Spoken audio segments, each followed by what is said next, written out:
Free and clear of the chatter from Wall Street, you're listening to Talking Stocks Over a Beer, hosted by hedge fund veteran and newsletter writer Mike Alkin, who helps ordinary investors level the playing field against the pros by bringing you market insights and interviews with corporate executives and institutional investors. Mike sifts through all the noise of mainstream financial media and Wall Street to help you focus on what really matters in the markets. And now, here is your host, Mike Alkin. It is Tuesday, July 17th. Welcome to the podcast. Hope you had a good weekend. Had a nice time last week. Since I last spoke to you, I had some family visit from Tucson, Arizona. Two of my cousins, husband and wife, who I've known my whole life, and just really great people. And they're retired, so they have time on their hands, and they came to spend time with me and my wife and kids, and it was great seeing them. And they're planners. Yep, they're planners. So leading up to the visit, my cousin Richard, we'll call him Richard, would call me and text me. He uses a flip phone, so thankfully he doesn't text too often, because if you remember the flip phones, it's A, B, C, and if you want to get C, you got to go A, B, and then hopefully you get C. Texts are a little slow, but so Richard and Becky, they're fabulous people, and they like to plan, and so they wanted to know, the itinerary, and it's funny when people come and visit you, and I forget they're coming to New York, right? So we live about an hour outside of Manhattan, but my wife and I and the kids, we used to live in the city until we found some sanity and moved out. But you forget people like coming to New York City. It's to some people it's a big deal. Why, I have no idea, but some people really like it. So they want to do things in the city, and I'm in the city as infrequently as I can be. I used to work there. I used to live there, and for a period of my life, it was great. Now, I can't deal with the traffic. I can't deal with the crowds. I can't deal with the summers and the heat and running around trying to find a taxi. It's just, I don't do subways. I just not my thing. But it's they wanted to go, and so for me, it's the way when you live in the city, places where to go, but other times you'll just go down, whether it's Little Italy or Chinatown. You go and you just find a place when you're there. That doesn't work with planners, and my wife's busy with the kids. They're home for the summer, so she really didn't have a lot of time to do a lot of planning. She's planning the kids' lives. So it was up to me. I was in charge of the planning. That didn't work out so well. I'm not a great planner. I'm good for work stuff, but I've been married 24 years, and my wife plans all of our stuff. She's really good at it. But like I said, she was busy, so she knew better. But she said, you figure it out. You think about what we want to do in the city and what we want to do on Long Island. And so I pretended. I thought, okay, we're going into the city this day, and we were going to go see the Tenement Museum, and we were going to go to Little Italy. And so I had that in my head, but I didn't know the times. I didn't know the tours at the museum. I didn't know the restaurants. It's Little Italy. I'm Italian. You just go. You'll find something good. You can't go wrong. A good slice of pizza, a good chicken Parmesan hero. Man, it's all good. But so here we are in the car, and my kids, obviously, right, on a summer day where they could be at the beach, the last thing they want to do is be with their parents, and they call them aunt and uncle, but they're their cousins, because like I said, they're retired and older. And the last thing they want to do is be in the car driving into the city, sitting in ridiculous traffic in the middle of the day. Then you get into the city and it's ridiculous traffic there, and everyone looks at me. Okay, so what's this place we're eating at? And so in the car, it's a surprise, right? I'm not telling you. Now I'm thinking, at this time I realized, okay, you blew it. You should have, all you had to do is take a little bit of time this morning and figure it out. And one thing leads to another. I was doing some work in the morning. Now we're in the car. Next thing you know, I can't look at my phone to look up places because you can't do that when you're driving. And I said, don't worry, I'm going to tell you. Now we get there, and it's been a long drive. An hour turns into an hour and 45 minutes because of traffic. And then we find a parking spot. Now I've got to figure, everyone's hungry. Where are we going to eat? I had no idea. So I tried, you know what? There's a few places that I know we could go to. What are the names? I can't recall. Well, do we have a reservation? No. So now my cousin's starting to get anxious because they're planners. My wife is rolling her eyes because by this time she's figured it out. She knows me, and she's starting to laugh. And my kids are they're hungry. Well, so here we go. So now where I park, I didn't recognize. And I know the area, I know the city like the back of my hand. But I haven't been in a lot lately, so I kind of forgot where I parked in relation to where Little Italy was. So I thought I knew, and I take us on a walk, which should have been 5 minutes. It's now 20 minutes, and now everyone's getting cranky. So I'm getting lambasted from every area. My cousins are getting anxious. My kids are like, Dad, what's wrong with you? And my wife's like, you deserve this. It's your own fault. Luckily enough, we stumble into Little Italy. I tried reading my Google Maps on the phone. I'm pretty good directions, but I was a disaster. I can't read Google Maps when I'm walking. Driving, Waze, I'm fine. Google Maps, walking, I just can't figure it out. Anyway, we found a place. It's fantastic. They had the best chicken parm they've ever had in their life. And I told them, I gave them the wink. I said, you thought I didn't know where I was going, right? And they said, wow, this was amazing. It was so good. So I got off the hook. And then we went to the Tenement Museum, and I blew that out of the water. All the tours had gone, everything was done, but I got 1 out of 2 right. And then we sat in traffic for 2 hours on the way home, with my cousin telling me, I don't know how you live here. To which I tell my wife all the time, why do we live in New York? But anyway, so that was part of my week. It was great spending time with them. They were here. They sat in the backyard, had some drinks each night. Friends came over. They got to meet our friends. So it was a really, really nice time. And then this weekend came. Obviously, you hear me talk about it. If you're a listener, I've got lacrosse, and this was our final weekend of lacrosse for the summer. So it was nice. While I love watching my son play, and while he loves playing, it's a long season. They start in the fall with practice, and then the winter they play, and then outdoors in the spring is one league, and they play another. So it's nice for them to wind down. So he gets the next 6 weeks off, and then football starts when he heads back to school. So, here we're just going to chill on out for the rest of the time. But this weekend, I couldn't put my phone down. You might have heard last week's interview with Mark Spiegel from Stanford Capital, who's a very outspoken and very, very bright guy who is short Tesla, has no shortage of opinions, and he's very funny. He's a lightning rod. The bulls, the real Tesla fans, the fanboys, they go crazy on Twitter on him. But he doesn't care. He's unrelenting. He's dogged. He digs. He does research, and he has a view, and he doesn't care if you like it or not. Well, but this weekend on Twitter, it came out. I forget. It might have been Friday night. I think it was Friday night that I think it was Salon Magazine, found that Elon Musk was one of the contributors, and it gets tossed around. He's a major contributor, the biggest contributor. I think he was 49th out of 350 contributors to some Republican, yes, GOP, super PAC, or PAC, not a super PAC. Well, my goodness, you would have thought he committed the crime of the century. To watch the anger from Musk loyalists. It was one after the other. We're canceling our Model 3. It's a disaster. How can you do this? You betrayed us.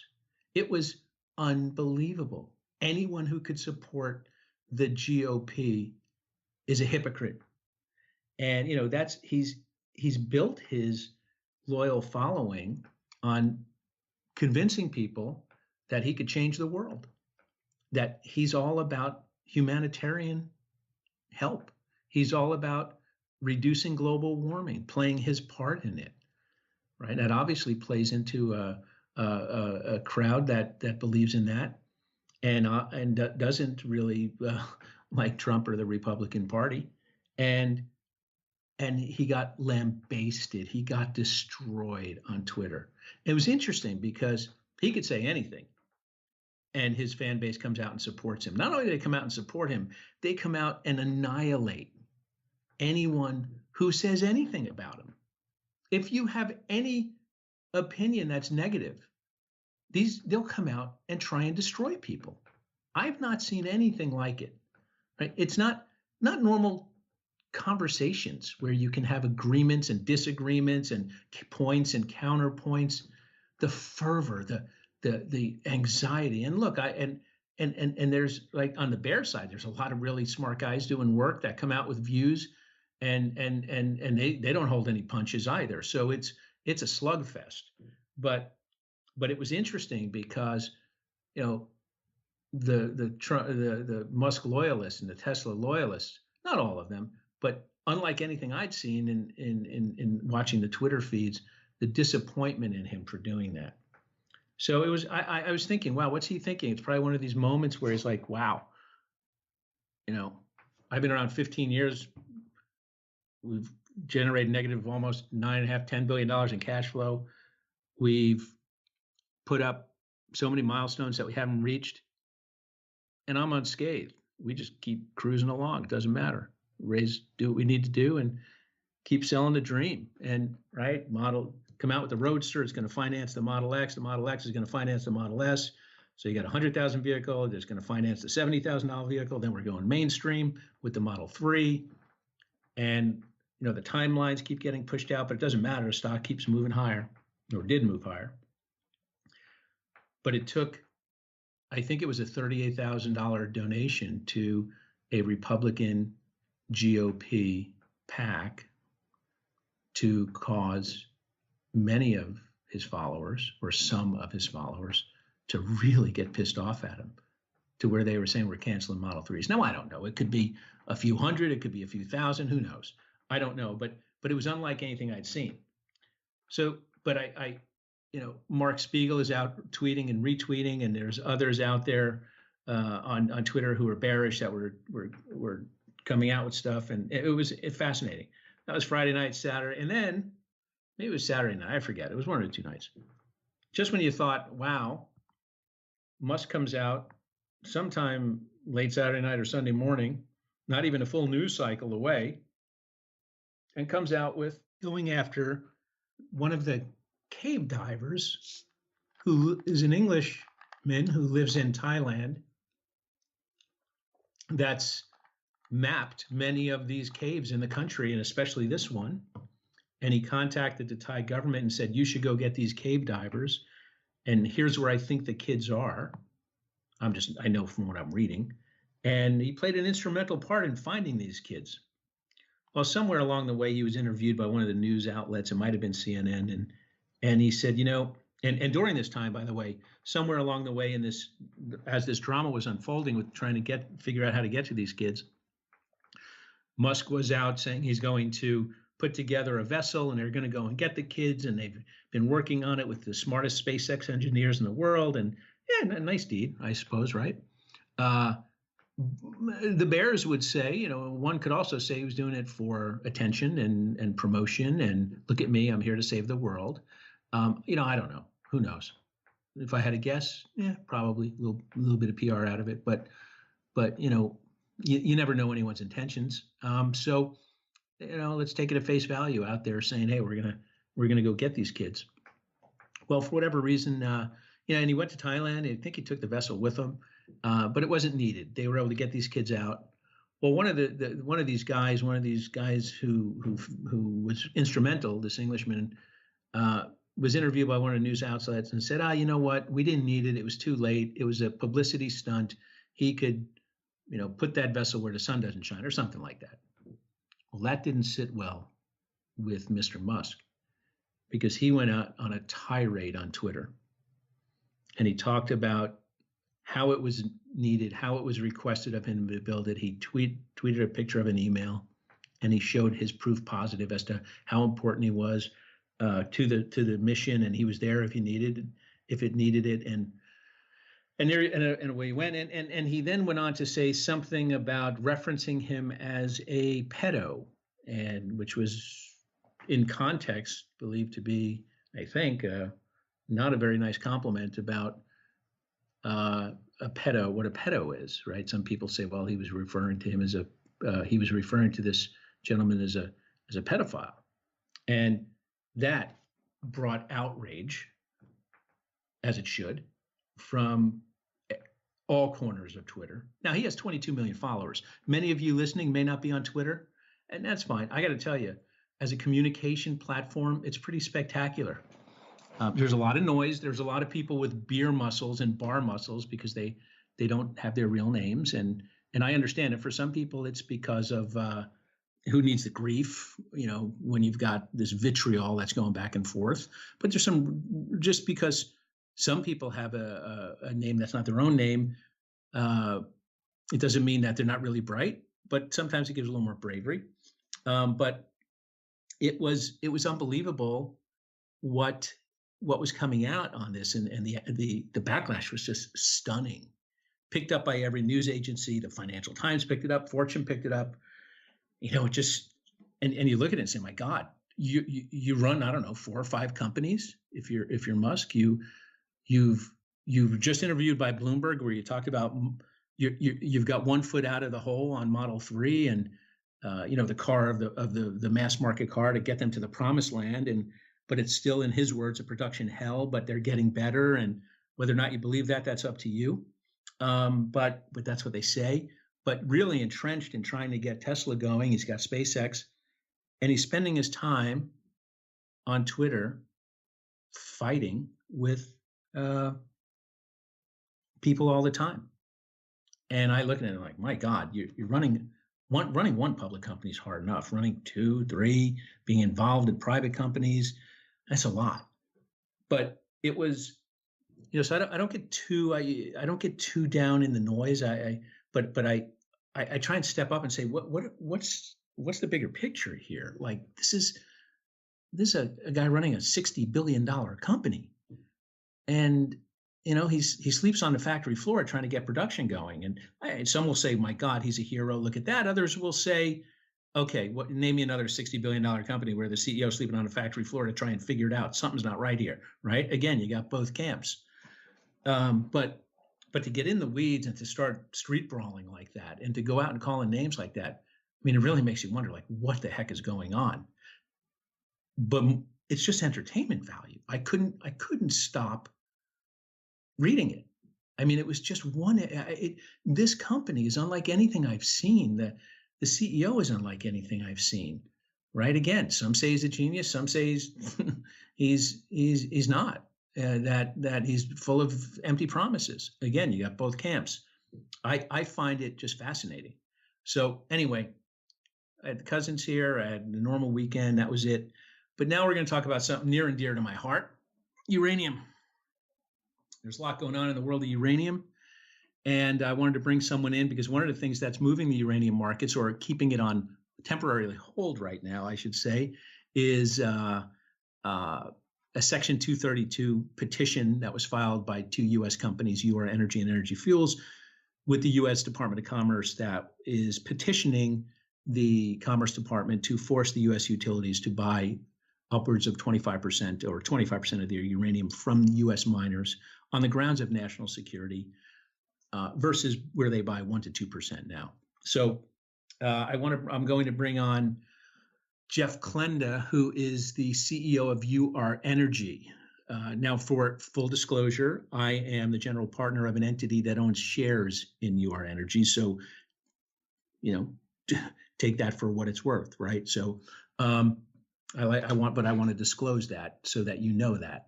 But we're going to talk a lot about the uranium macro environment. He's going to then touch upon a little bit about UR Energy. So, without further ado, here is Jeff Klenda. Jeff Klenda, welcome to the podcast. Great. Thanks for having me. Appreciate it.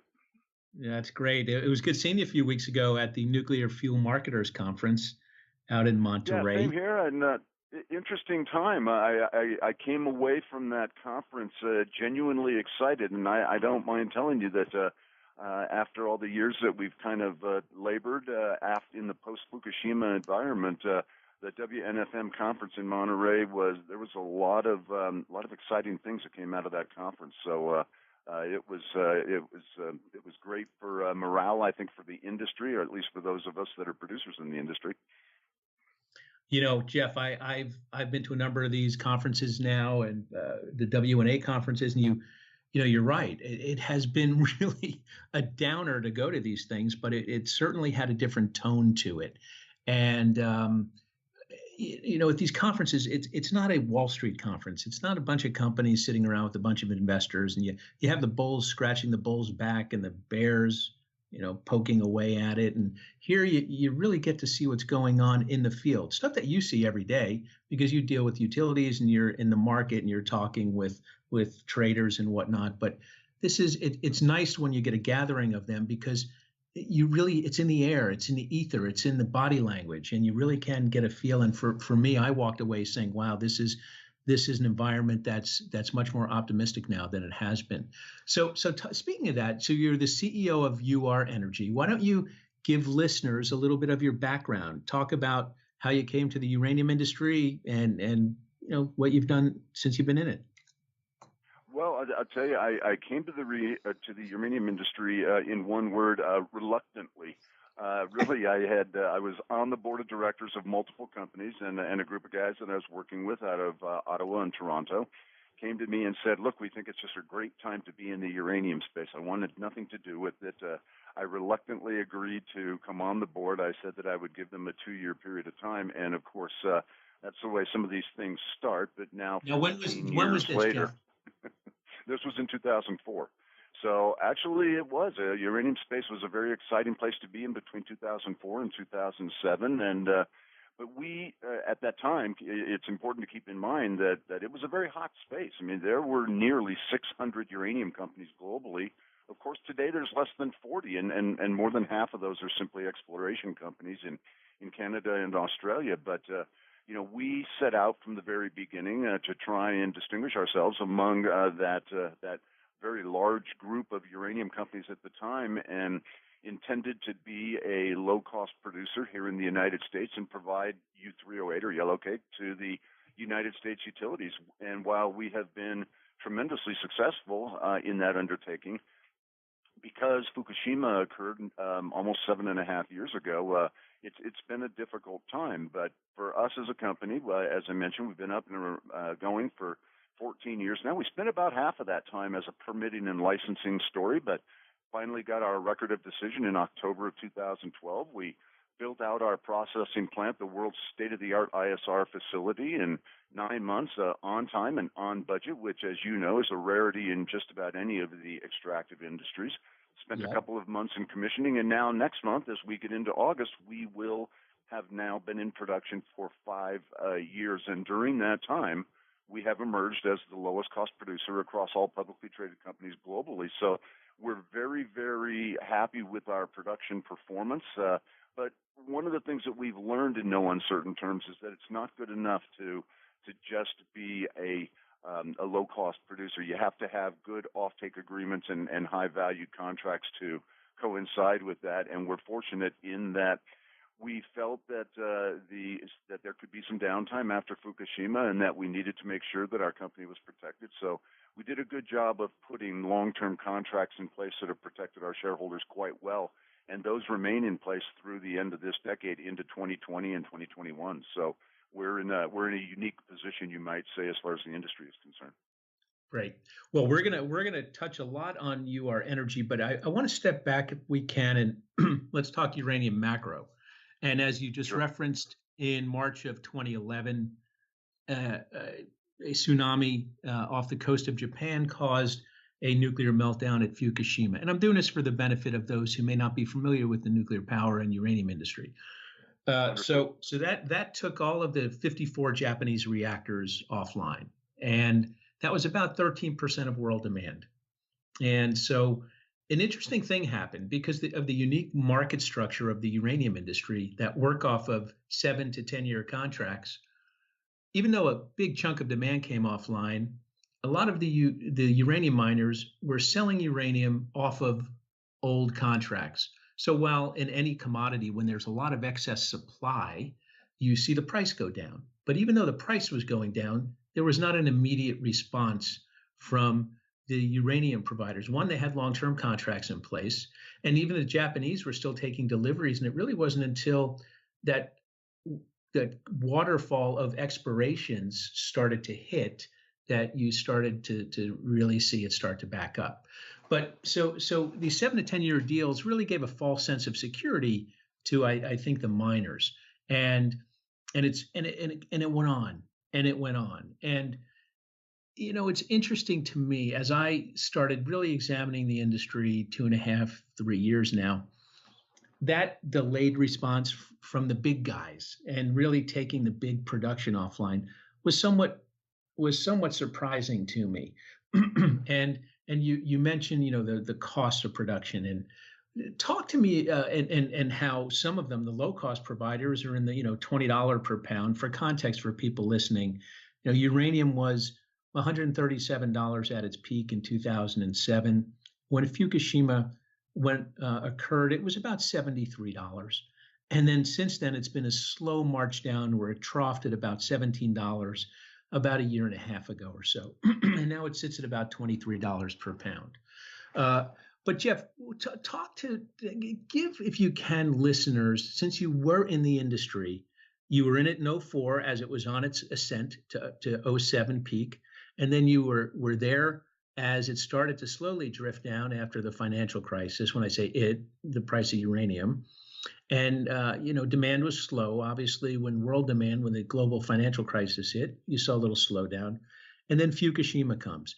Walk listeners through the mindset of a CEO running a uranium company in 2012, 13, 14, what your thought process was, and maybe what you thought the industry should have been doing instead of what it was doing. Can you kind of walk us through? Sure, I'll be happy to do that. And look, I think that you make a great point, and that is that the legacy contracts that were held by the uranium producers, both large and small, very few of the small players, by the way, had legacy contracts. It was primarily the large players. We are really the exception rather than the rule in terms of our long-term contracts that extended through the end of the decade. But what it served to do was delay the consequences of Fukushima because, quite candidly, the descent of price in the uranium space should have occurred much more quickly. Few people understand that the uranium price stayed upwards of the high 50s, low 60s for more than a year after Fukushima. I'm just old enough to remember 3 Mile Island, and because of that, I look at this as even then, 3 Mile Island was something that was really a testimony to the safety and security of the uranium industry and the nuclear industry rather than an indictment of it. But yet, the industry suffered for many years after 3 Mile Island, and so frankly, because we saw those prices in 2011 and 12 and 13, the very time frame that you're referring to, we utilized it as an opportunity to put long-term contracts in place that have protected our shareholders very well. But I think you're spot on when you say that this is something where the market did not react appropriately. We had these long-term contracts in place that unfortunately served to distort the market to a large extent. And what I mean by that is that, for example, in 2015, we had Cigar Lake come online. Well, in a market that is declining and whose fundamentals were deteriorating, you wouldn't be bringing on the second largest producer on the planet during that period of time, only to then turn around in the fourth quarter of 2018 and have the same company, which is Cameco, shut down McArthur River, the absolute largest producer on the planet. Now, I'm sure they had internal reasons for doing that, but these are the very type of distortions that I'm talking about in the marketplace. And just as we open this conversation, I think one of the things that we're seeing here are just a lot of very, very good things happening from a demand standpoint. And I mean, on a macro level, overall, the Japanese it's taken much longer than everybody thought, but let's face it, in the fourth quarter of 2017, a little more than 6 months ago, there were only 4 reactors up and running in Japan. Today, that number is 9, and a 10th will soon be online, we'll have more than a dozen reactors online in Japan by the end of the year, and perhaps nearly double that number by the end of 2019. So big things are happening from a demand standpoint on the macro level. Meanwhile, on the opposite side, on the other side of that equation, on the supply side, we're seeing a tremendous amount of supply destruction, with both Cameco coming out and announcing shutdowns in their U.S. facilities, their Rabbit Lake facility, their McArthur River facility that I already mentioned. And then in addition to that, you've got the old Areva, now Orano, shutting down facilities in Africa. And most importantly, you've got the 800-pound gorilla in our industry, Kazakhstan, which is responsible for 40% of global primary production, announcing very large production cuts themselves over a 3-year period of time. So you have these, all of a sudden, very real increase in demand, which we have not seen since Fukushima. Simultaneously, we are seeing very real supply destruction taking place. But from a macro level, I think the thing that we probably ought to be discussing, at least to a limited extent, are the big variable, the big X factor out there, and that's global inventories. And that's something that not enough people understand, that that's really kind of the deciding factor on our industry right now. And it's something that is a bit of an unknown. Yeah, it's interesting, Jeff. I've spent a lot of time doing the inventory work, and as I think about it, the inventories are in. You think about inventories, and you see, there's a big number. Some people say 1.4, some people say 1.8 billion pounds. There's a lot of different numbers that are thrown around. And in a market, if we round up demand to say 200 million pounds, it's a bit shy of that. But people look at that and say, oh my goodness, you might have 9 years worth of supply, and normally the utilities keep 3-ish years of supply around. Well, that's a lot. But when you really have to break it down into context, because inventories come in various forms. It comes in U3O8. It comes in UF6, which is the liquid form. It comes in EUP, enriched uranium product. It comes in fabricated assemblies. So, and there's different stages. There's the pipeline stage. There's the strategic. How much is being held for security of supply purposes? How much is non-commercial, held by governments? When I do that work, I come up with, north of 3 years, shy of 4 years. So I don't think it's too crazy. I think it's within the realm of where we've seen it at prior troughs, and when the cycles have turned. But the thing that strikes me is it's the structure of the market that I'd like to talk about, which is how much, the spot market versus the long-term market. And the spot market, really, how much of that inventory is mobile? So if you're not a financial intermediary, there's a handful of physical traders of the commodity around, and they move it around, and they move it around for a quarter or half a dollar a pound.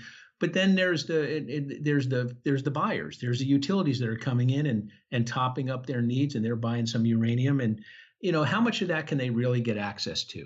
And when I think about it, and I try and put a number on what global mobile inventories. In other words, I go into the market today, how much could I buy? And I come up with somewhere around 25, 35-ish, 40 million pounds.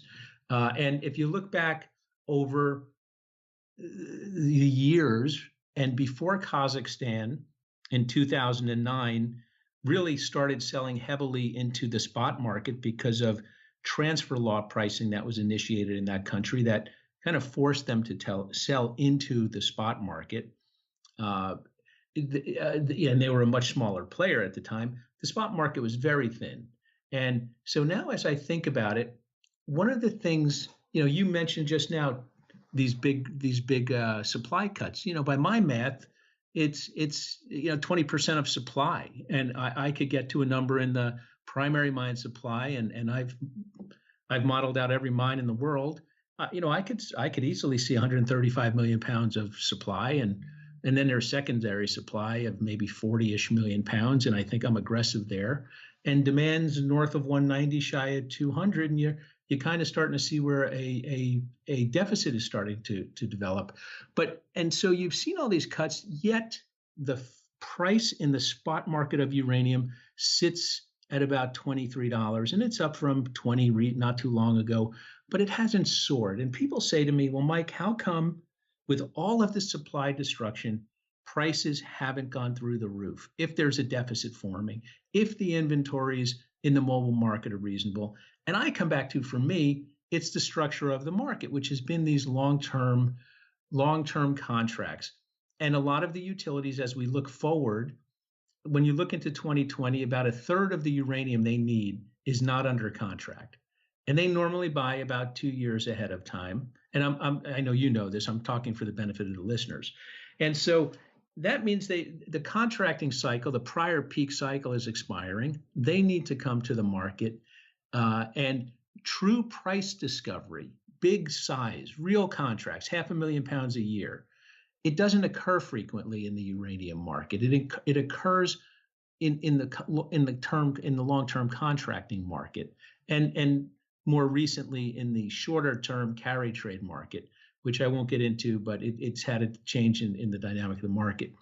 And that's where financial intermediaries go out and secure supply, use their low cost of capital, and provide the utilities uranium maybe on 1, 2, and 3 year contracts. But for the most part, the big deals get done in the 7 to 10 year range. So with that being said, Jeff, price discovery occurs when the big guys come to market. Now, you have been involved in something that's kind of transforming the big guys when they come to market, and that's through what we call a Section 232 petition. So can you explain to listeners what UR Energy and your partner in the 232 petition, Energy Fuels, have done with Section 232 and the implications for the uranium market? Yeah, I'll be happy to. And look, I think that this is probably, there are a number of things that I think have the potential to be very, very impactful and act as catalysts for the uranium marketplace and for our company and the domestic producers in particular, the few of us that remain. And I think that it's going to happen here in the second half of 2018.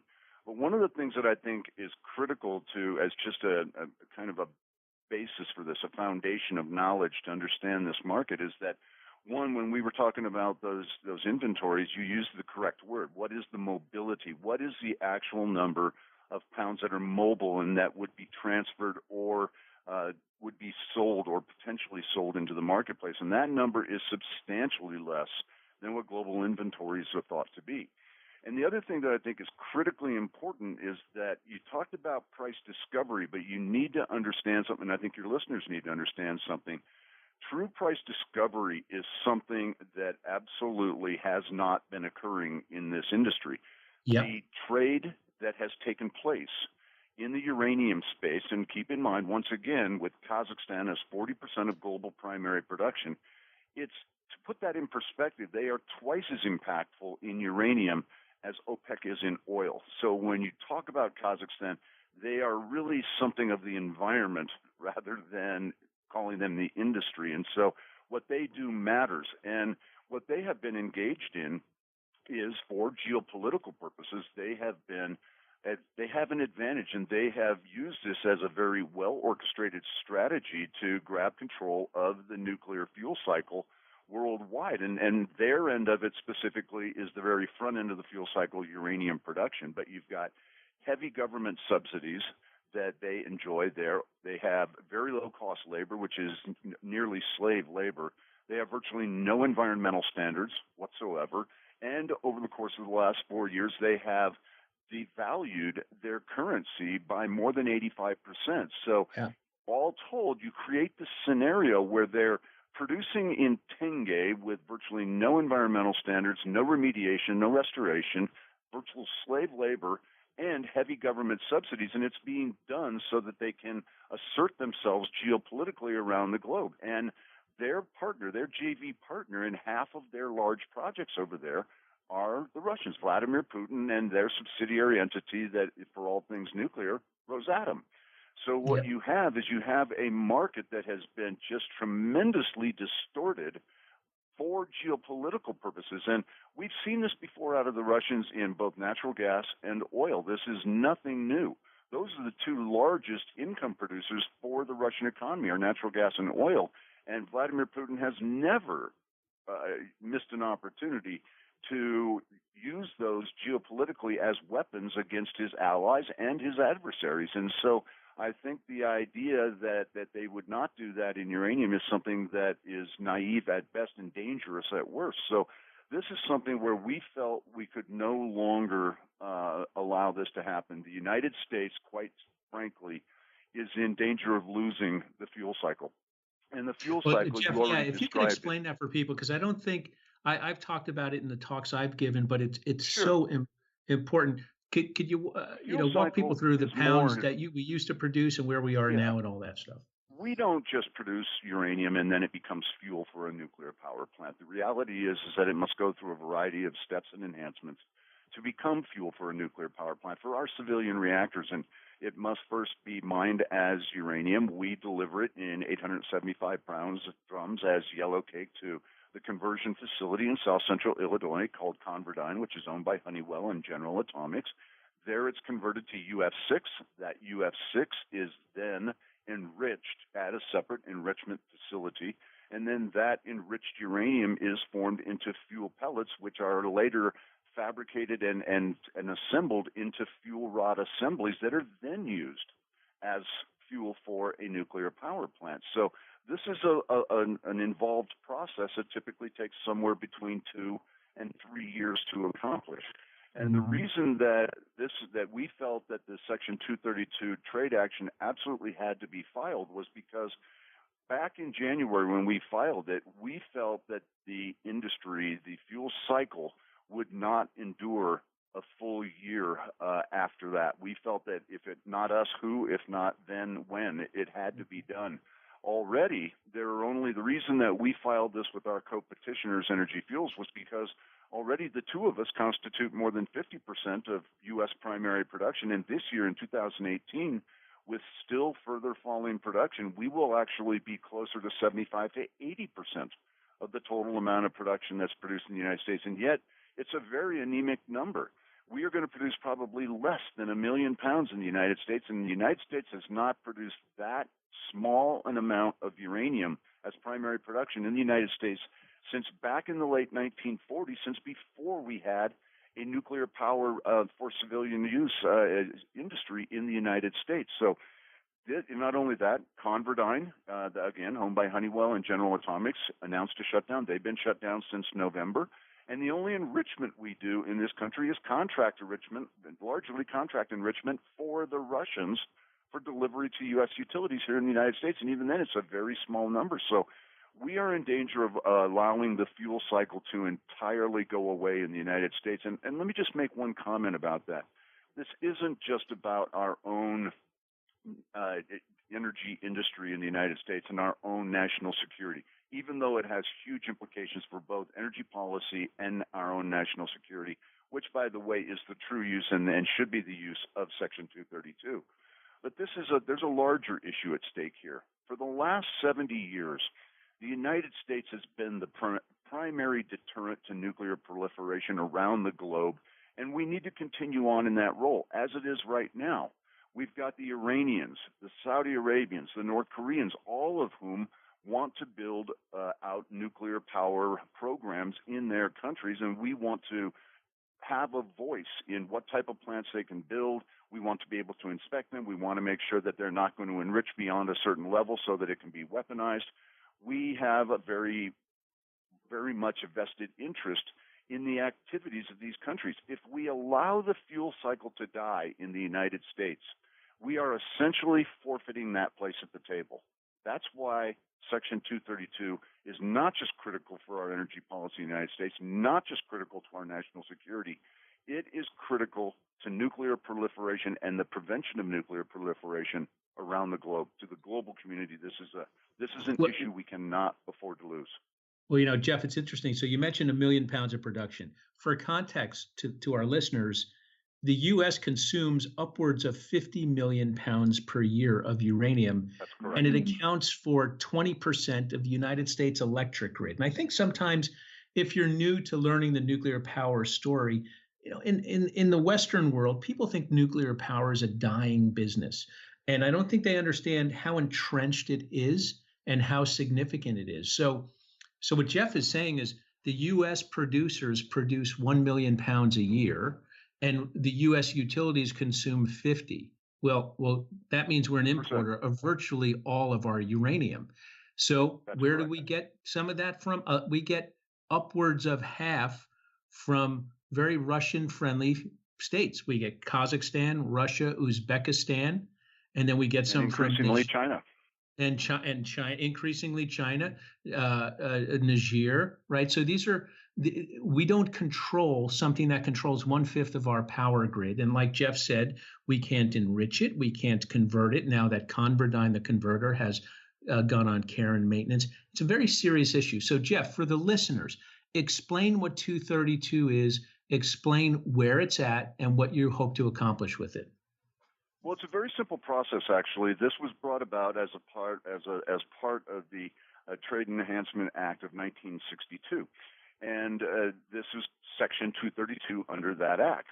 And what it is intended for is that it is intended to address critical commodities that are potentially being manipulated by uneven or unequal trade activity, which is precisely what we've been seeing out of Russia, Kazakhstan, and Uzbekistan, and that and where that uneven trade or that lack of free trade in a particular commodity constitutes a national security issue. Now, what we've seen here, and this is important to understand, is that there's been two other Section 232 trade actions, actually three, one in steel, one in aluminum, and one in foreign automobiles. The steel and aluminum, really, I think that there's been criticism there that the Section 232 has been misused because really neither one of those, I think, rise to the level of national security, and foreign automobiles certainly don't. That was being used by the Trump administration to put pressure on our NAFTA trade partners, Canada and Mexico. So unfortunately, we've been laboring a bit under that. We filed this on January 16th of this year. It has now been 6 months to the day, today, on July 16th, since we filed that. We believe that there will be action very soon. The way Section 232 works is that once the investigation has been initiated, and to give Commerce proper credit, the fact is they have been really having to deal with a tremendous amount of workload because of steel and because of aluminum. But the way it's supposed to work is that once the investigation is initiated by the Department of Commerce, they then have 9 months, 270 days, to conduct their investigation, to write a report and present that report to the president. In steel and aluminum, it was 264 days. The president then has 90 days or 3 months to either accept or reject the proposals of the Department of Commerce or propose their own remedies, but they have 90 days to do it. In the case of steel and aluminum, the Trump administration took 14 days. So I think that this is a very effective trade action to take. The remedies are very straightforward, and I think it should be emphasized. We are not asking for tariffs. This is not intended to be a protectionist move. What we are simply saying is, just as you pointed out, we are importing at this point 97, 98% of our nuclear fuel needs in an industry as critical as nuclear in the United States. We're not alternative energy. We're 20% of the base load. We're 64% of carbon-free emissions in the United States. So this is a firmly entrenched industry that is critical to our national security. And so what we have said to the Department of Commerce in our Section 232 filing is, we're not asking for tariffs that would propose a hardship or pose a hardship for our utility customers. What we are asking for is a quota. We're simply saying, ladies and gentlemen, rather than being 98% dependent on foreign producers or foreign inventories of nuclear fuel, let's keep the fuel cycle alive and let's carve out 25% for domestic producers in the United States, preserve the front end of the fuel cycle, and make sure that we maintain our relevance as a country and that we retain that seat at the table when it comes to all thing nuclear discussion around the globe. That's what we're asking for with the Section 232. And I believe that this is probably the single Section 232 filing that has the greatest importance to our national security. Uranium is a very, very unique commodity. Under international treaties, we must use domestically produced uranium for all things nuclear industry, not for civilian industry, but for military, for our nuclear deterrent, for our nuclear navy, and for tritium production, etc. So this is something that we absolutely must keep alive. It's critical on a number of different levels, but I think that once the investigation is open, I think that all facts will be revealed, and I believe that the outcome will be one that will result in higher contracts for domestic producers that will serve as a lifeline for the nuclear fuel cycle in the United States, and one that will particularly benefit those few of us that can still be regarded as uranium producers in the United States, and we're a dying number at this point. So Jeff, let's talk about that. You said when the investigation. I was watching Wilbur Ross testify a couple of weeks ago before one of the Senate committees, and he was asked by the senator from Wyoming whether or not, which in Wyoming is a big producing state of uranium, where they are, and he said that they expect a decision as to whether or not to open a case very, very shortly, and that he had been in touch with Secretary Perry, and there were some issues they had to work through. What's your sense in the timing of an investigation being at least opened, and what would the reason be they wouldn't open an investigation? If I'm Wilbur Ross, I can't imagine wanting my legacy to be, yeah, I didn't even look into it. I mean, what would be the point of not opening an investigation? Well, for one thing, if Secretary Ross were to do that, I think it's I've met with Secretary Ross. I was in his office just 2 months ago, met with him personally, and I think that, and also met with Secretary Perry. Secretary Perry does view this as a national security issue. Wilbur Ross is a businessman, and he understands the business implications of this. And when you let an industry die in a country like the United States, I think that first and foremost, it needs to be understood that Secretary Ross, if he fails for whatever reason to initiate an investigation into the 232 petition filed in uranium, he will be doing so in violation of federal law. The simple fact of the matter is that he is required by federal statute to open an investigation. Now, it was supposed to have been done immediately. I can understand, given the circumstances in steel and aluminum, why that didn't take place. But we have very strong reason to believe that the investigation will be initiated, and in the very near term. I won't say anything more on it at this point because I'd be speaking out of school, but I will say that we have every reason to believe that that's going to happen. It's going to happen very soon. And we think that when it does, it's going to set a number of things in motion. Look, we're either going to be successful in this, or the legacy of this administration will have been that they let the fuel cycle die on their watch. And, if for any reason that massive amount of material that we have become so dependent on from Russia, Kazakhstan, and Uzbekistan ceases to be delivered under our trade agreements, and that could happen at any time for geopolitical purposes. It could be a retaliatory sanction after we put numerous rounds of sanctions on the Russians and some of their confederates in Kazakhstan. So, I mean, the legacy of this administration would be their failure to save the fuel cycle, and I don't think they're going to let that happen. I mean, just in the last couple of months in the Russian Duma, they've passed legislation that allows them to sanction important materials. And one would assume that is something that was largely misunderstood, and I'll just interject something there. Initially, it named nuclear fuel, then it was later removed, and the utilities that consume uranium and nuclear fuel in the United States took that as a victory, saying, "See, we knew that they would never halt the transfer of nuclear fuel." No, what it became was they removed mention of any trade material or trade goods whatsoever. And it effectively became an omnibus bill, which gave Vladimir Putin the authority by the Duma to halt the transfer of anything he sees appropriate as a retaliatory trade action. So it threw the door wide open. It did not shut it off to nuclear fuel, as the utilities would have the press and the United States consumers believe, but rather it threw the doors wide open on that. Yep. So speaking of the utilities, one of the things we talked about earlier in our conversation was price discovery, and we're up against that window for these utilities to come into the market and start to get to contracting. And last year there were some requests for proposals that were out in the marketplace, and and I saw some of them, and the utilities really were thinking that, okay, I know it costs the global average uranium miner $50 to pull it out of the ground. Let's see where we could keep pushing them. And they wanted to pay 28, 29, 30, 31, $32. And I don't think they really appreciated that there was real resolve on the part of the miners, and they weren't going to pay that. So now, but they need to come back to market. So nothing really got filled last year of any size. And now first quarter of 18 comes along, and the plans were, okay, let's go back and test it again. And then 232 comes. You guys file that. Yeah. And as I understand it, that's put a kind of a hiatus on the purchasing in any size from U.S. utilities, which are 30% of global purchases.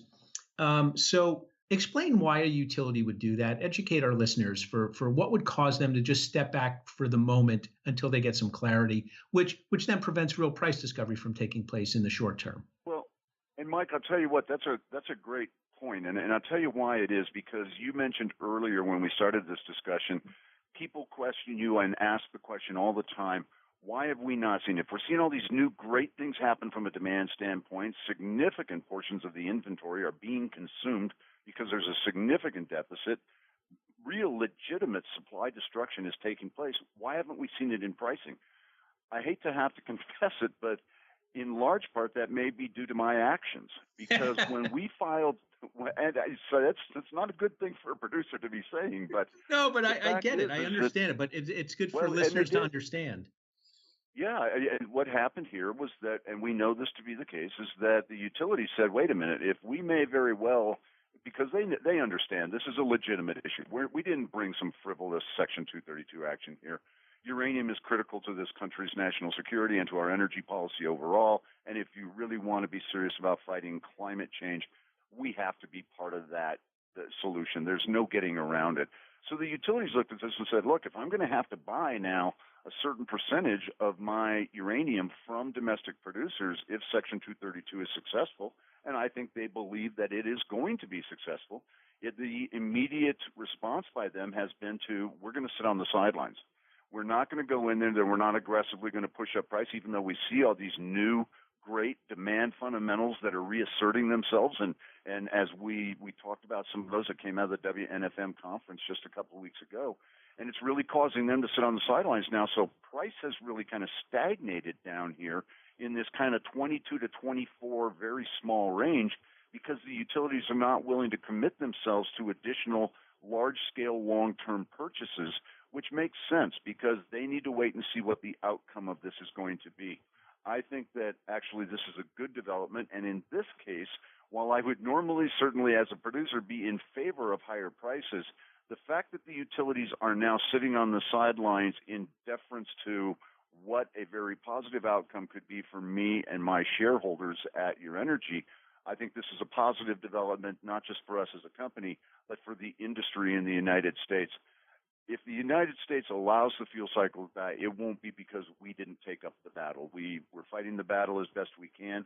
We believe we're going to be victorious in this, despite the fact that we are very small compared to the size of the utilities in the United States. But we're fighting. It's a righteous and just fight, and we believe that we will prevail because of that. But that is probably the primary reason why price has stagnated. So I'm afraid I must accept a certain amount of culpability in that. Well, Jeff, I think, I know how the negotiations work.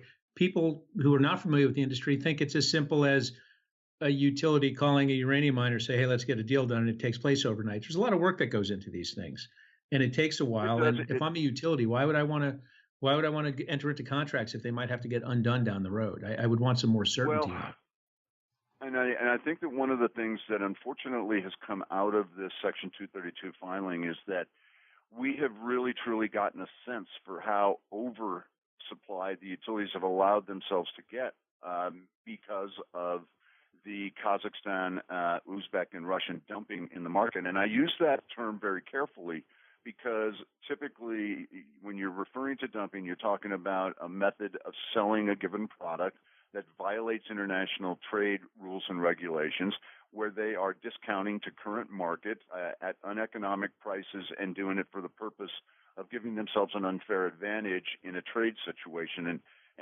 But that has absolutely been the case. You mentioned earlier that Kazakhs, because of legislation within their own country, when they were a much smaller producer, decided for whatever reason that they would only sell into the spot market. Well, we know that they've been heavily discounting to the market over the course of the last several years, and this has been one of the primary reasons that we have gone from $44 a pound in the fourth quarter of 14 to now the third quarter of 18 being at $23 a pound has been almost 100% due to the Kazakh actions in the market, undercutting the market and grabbing market share, which has been a brilliant move on their part, but it has absolutely worked to the disadvantage of our nation, our country's best interests, and it has really strengthened our adversaries around the globe that don't necessarily share our democratic values. So this is a critical issue.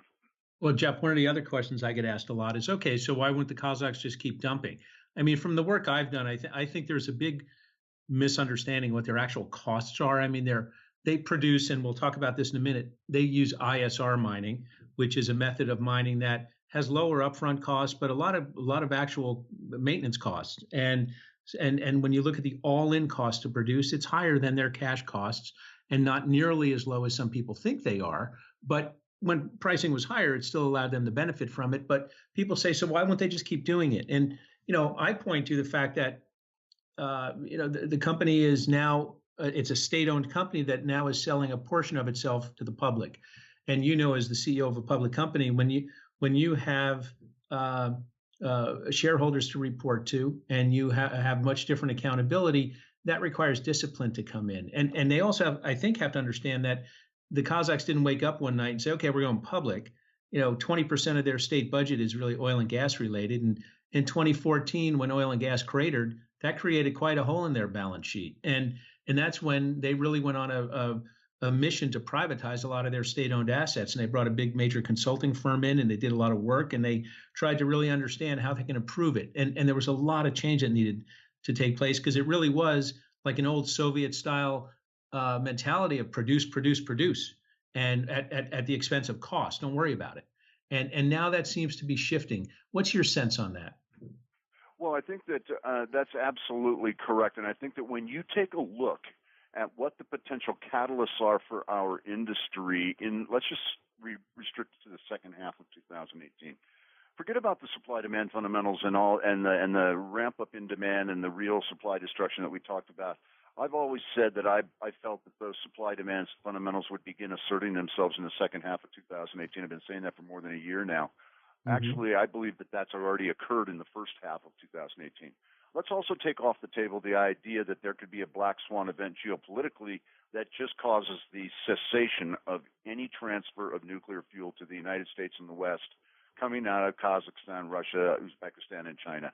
And what kind of dislocations that would cause? That would cause massive ramp up in price overnight, immediately.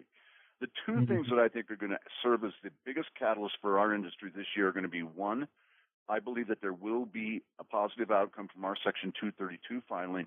But the other thing that I think it could have an equally strong impact on our market in the second half of 2018 is the Kazakh IPO. Now, what they're going to be doing here is that this is being led by a number of very large houses. It's a very large IPO. And the Kazakhs have actually made a lot of plans for that money. They've written a lot of checks against that successful IPO. They're not going to have a successful IPO, or they're going to have a less successful IPO at $23 a pound. They really need pricing north of 30, probably even at 35 or greater, to really have a successful IPO. And they've already said, their chairman has been very vocal. He's come out and he said, we will use this to develop other forms of energy. We will use this for further exploration and development of our uranium assets. And most importantly, we intend to pay upwards of the next 10 years of social programs from the proceeds of this IPO. So if you take a look at the Kazakhs and remember that they are 40% of global primary production, they're selling 25% of themselves. So effectively what's on the block here is 10% of global primary production. That's big in any commodity. So what kind of an impact could this have? Well, their chairman has come out as recently as 3 weeks ago. He's been very vocal in the marketplace, saying this IPO will go off in October. We are all set to go. They are going to be doing it on the London AIM exchange.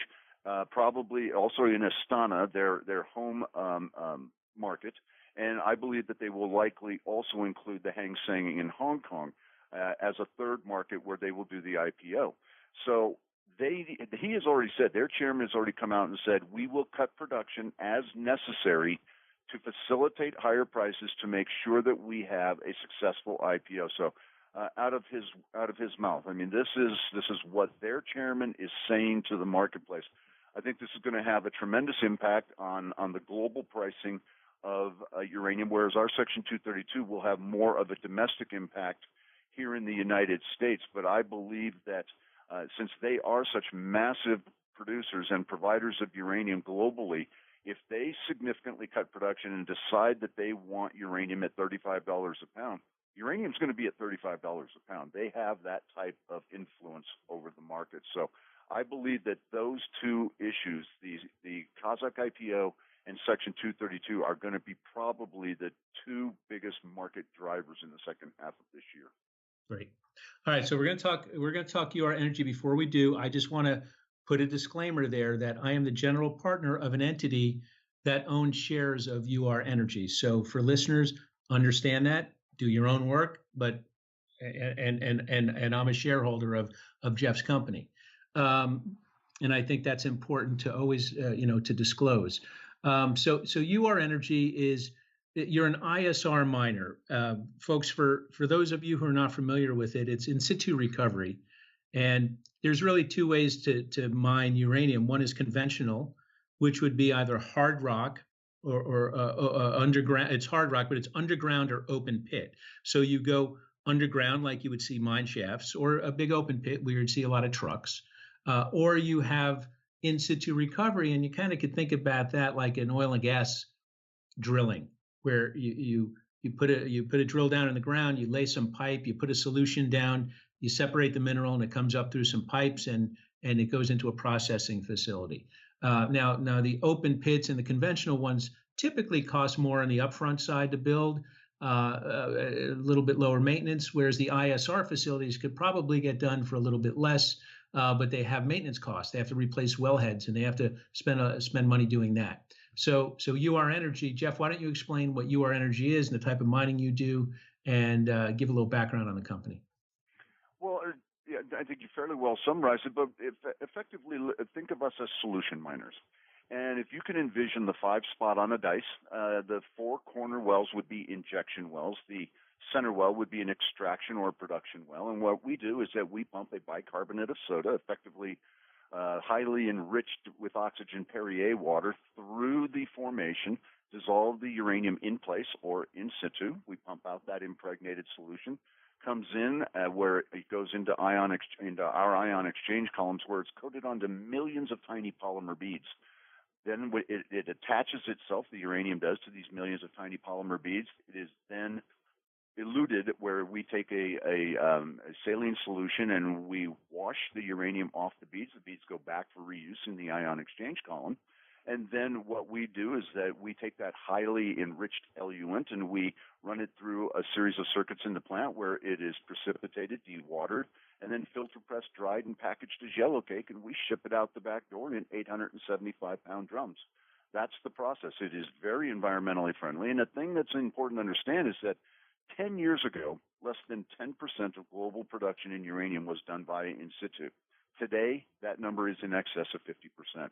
So there's no question that it is far and away the most cost-effective and environmentally friendly method for producing uranium. Unfortunately, the bulk of that is done in Kazakhstan, where they are entirely in situ producers, and they leach with sulfuric acid, which is much more toxic, and it's actually left in the subsurface. And so this is one of the complaints we have, and one of the reasons why we feel that this has not been a level playing field. But nonetheless, despite the fact that we have much higher environmental standards, of the permitting and processing permitting and licensing, rather, I should say, is a much more involved process. We spent 7 years in permitting and licensing here in the United States. But at the end of the day, we still emerged as one of the lowest cost producers in the world. Now, the Kazakhs have the advantage of producing in tenge and selling in dollars, which gives them a big advantage. And with the heavy state subsidies, That's why they have grown to the size that they have and are able to influence the market the way that they do. But yes, I think that what we are going to see here is that we will see more and more of the global production represented by in situ recovery, because there's no question about it. It is without a doubt the most cost effective and the most environmentally friendly when done properly. So Jeff, you mentioned, so talk about your flagship project, Lost Creek. Well, Lost Creek is out in the Great Divide Basin, which is in the south central part of the state of Wyoming. It's right in the middle of uranium country there. We've been working on it. It was very much a greenfield project when we acquired it back in 2005. We spent, as I mentioned, 7 years in permitting and licensing. It has 2 million pounds per year capacity, and we've run it as high as produced about 800,000 pounds there in 2015 when we had a larger number of contracts and could justify it. And one of the things that happens is that the economies of scale really kick in with Lost Creek. The more we produce, the lower our costs. And so we actually got down into the mid kind of 16 and a quarter range, mid-teens, when we were producing at a higher level back in 2015. Since that time, we've actually reduced our production to where now, in response to market conditions, we're only producing about 300 to 350,000 pounds this year there at Lost Creek, because our contracts are such that we can produce that amount and justify it. We're really doing a good job of containing costs. And one of the things that we've done is that in response to the very challenging market conditions, we have cut staff. We've now had 3 reductions in force since Fukushima. So that's something difficult and that you don't like having to do, but we have felt that we've had to do it to respond to market conditions. But the thing that we have maintained is what we call operational leverage. We have really focused on keeping our operational staff on. The fact is that we lose our operational staff, for example, we let them off, or we lay them off. We're going to lose them to the oil patch, and we're never going to get them back. And so that's something that we absolutely don't want to do. We've got a great staff there that has demonstrated that they can produce at some of the lowest costs in the world, and we want to make sure that we retain them, because if we are successful in Section 232, we want to have the ability to tell the United States utilities we can ramp up, we can ramp to 2 million pounds a year, we can do it very quickly, and we are one of the few companies that can do that. And I think that this is something that really is an important distinction for our company, because typically when you take a look at the uranium players, what they have done is that they have touted their optionality, if you will, what they consider to be their leverage in the marketplace is all these pounds in the ground.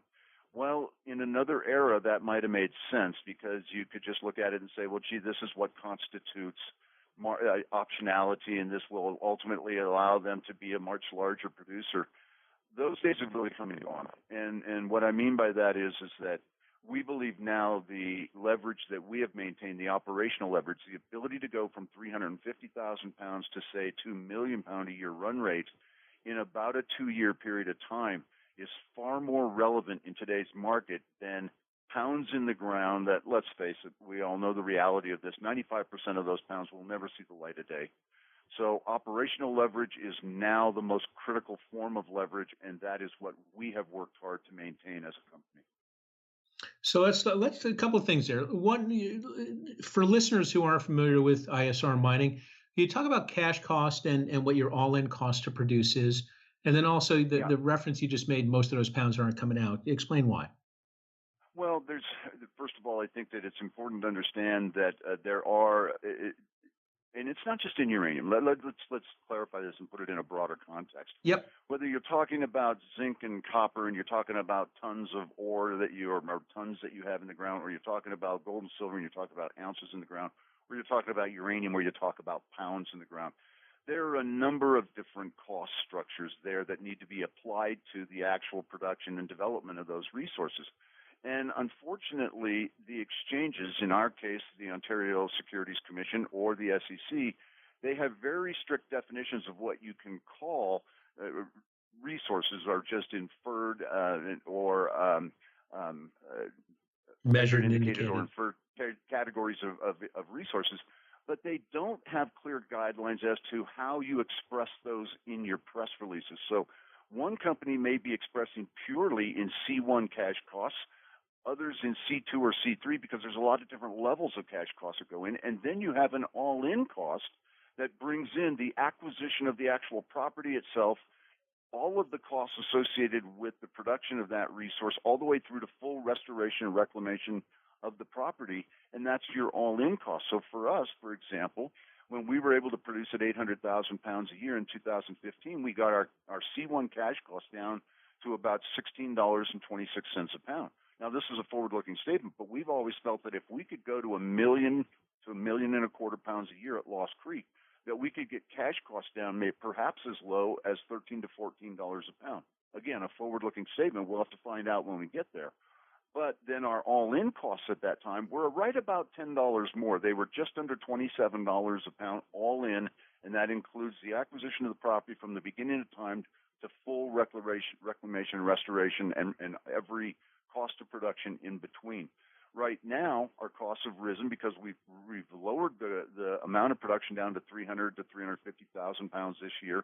So our actual cash costs have risen to just under $30 a pound, and with all-in costs now over $40 a pound. So it's really us. For us, it's a function of whether or not we get those economies of scale, and you only get those through producing more uranium, and we need to have larger long-term contracts in place to be able to justify that. So right now we're producing at a level that's consistent with current market conditions, but we're hopeful that with a successful outcome on Section 232 that we will have larger long-term contracts for a couple million pounds a year at a price that incentivizes us to ramp up production and sustain that production and be the long-term dependable provider to the U.S. utilities that we always intended to be. And not to give away your negotiating leverage at the table, but what is an incentive price for you? Well, I think that for us, first of all, I think that it's important to understand that we don't operate in a vacuum. Section 232 will include our co-petitioners and what their cash costs and all-in costs are, and potentially other producers in the United States as well. That remains to be seen. But I think that for us, you mentioned it earlier, that the average cost globally is thought to be somewhere in the $50 range. That's necessary just as a break-even price. So it would have to be north of that figure. We have demonstrated, because we have contracts in place that average about $50 a pound, we have demonstrated that we can be slightly positively cash flowing. In fact, to the best of my knowledge, I think we are the only cash flow positive company remaining in the entire nuclear industry or uranium industry right now. And we're doing that at $50 a pound. So I think that, our shareholders obviously don't buy us because they just want to break even or they want to be slightly cash flow positive. Obviously, we'd like to have contracts in place that incentivize us to build out and to ramp up production. And so it's going to have to be something higher than that number. Yeah, and I think sometimes people myopically look at cash costs, all-in costs, and forget about your other costs. You got to run the place. Well, they do, and the corporate costs, and which of course overlie everything. And so yes, I think that we can be in our Section 232 filing clearly demonstrated this. Even if you factor in all of the advantages, the heavy government subsidies, the devaluation of the tenge to our dollar, and the other advantages they have in production, on a level playing field, if you factor for those things, there's only one project in Kazakhstan that we could identify that we think had slightly lower costs overall than our Lost Creek project. So it's not that we're uncompetitive.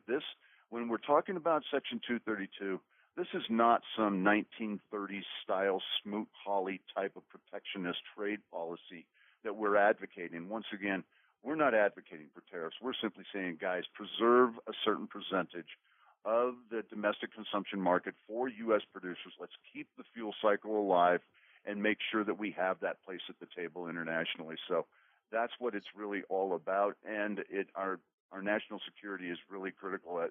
One of the things that I think a lot of people don't like to talk about is what happens. What if Vladimir Putin decides one day we're going to halt the transfer of all nuclear fuel to the United States and anybody else we think it's appropriate as a retaliatory sanction? Our United States utilities would be in crisis almost overnight. And this is something where it would have just a tremendous impact. In fact, if Vladimir Putin, he just said there will be retaliatory sanctions. He hasn't decided what those are yet. He's being very slow and very deliberate in his responses. But I believe that if he wanted to have the most impact on the United States, nuclear fuel would likely be the way to do it. And that, I'm sure, is not lost on Mr. Putin. Yep. Well, Jeff, I can't thank you enough. I really appreciate your time. Yeah, it's absolutely my pleasure. I love to talk shop anytime. I think that we have done everything we possibly can as a company. We've responded appropriately to a very difficult market. We have absolutely done everything we ever said we would do as a company. And unfortunately, if somebody would have told me 5 years ago, hey, you're going to get into production, you're going to become the lowest cost producer in the world, you're going to have these long-term contracts protecting your shareholders through the end of the decade, and your stock's going to trade under $1, I would have thought that would never be possible. But yet it's the situation we find ourselves in. And as a small company, one of the things I will give us credit for is that there are not many instances where a microcap stock can actually engage in its own industry in a manner that may very well change the industry and have long-term impact on that industry. But yet that's what we've done with our Section 232 filing. And I think it's not only something that is going to preserve the fuel cycle in the United States, I think that it's going to do something that will legitimately contribute to the national security of all the citizens of the United States and preserve our seat at that table in the global discussions as well. So we're proud to do the things that we've done. Good stuff.